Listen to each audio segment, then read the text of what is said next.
Hi everyone, rosemary oil has become very famous for hair growth. So in this video I will discuss the benefits of rosemary oil on our hair growth.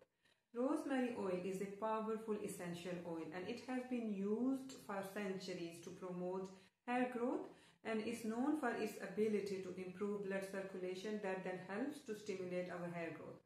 Rosemary oil has antiseptic and anti-inflammatory properties that help to reduce scalp irritation and keep our hair healthy. Rosemary oil helps to unclog hair follicles that then help to reduce hair loss.